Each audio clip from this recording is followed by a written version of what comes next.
জন্মদিন বাড়িতে গিয়ে কী কী খাওয়া দাওয়া হলো মেনু কার্ডটা দেখালাম, পজ করে দেখে নিও। প্রথমেই চলে এলো গরম গরম ধোয়াটা ভাত আর তার সাথে ঘি। ঘি দিয়ে ভাত খেতে কিন্তু দারুণ লাগে আমার। তারপরেই চলে এলো ঝুরি আলু ভাজা, তারপরেই দিয়ে দিল শুক্তো। শুক্তোটাও কিন্তু দুর্দান্ত হয়েছিল। তারপরেই চলে এলো মাছের মাথা দিয়ে মুগের ডাল।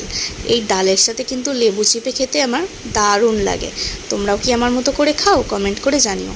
তারপরেই চলে এলো আলু পটল চিংড়ি। চিংড়ি মাছ কিন্তু আমি এক পিসই পেয়েছিলাম। তারপরেই চলে এলো আজকে শো স্টপার ভেটকি পাতুরি।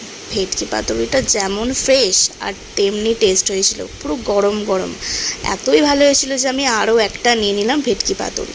তারপরে চলে এলো দই কাতলা। দই কাতলাটাও কিন্তু দারুণ হয়েছিল। তারপরেই দিয়ে দিল আনারসের চাটনি। চাটনি দিয়ে পাঁপড় খেতে কিন্তু আমার অসাধারণ লাগে, তোমরা নিশ্চয়ই জানো। তারপর চলে এলো পায়েস। পায়েস কিন্তু আমি খাই না, বোনের পাত থেকে একটু টেস্ট করলাম। তারপরে খেয়ে নিলাম কমলাভোগ সন্দেশ। টাটা।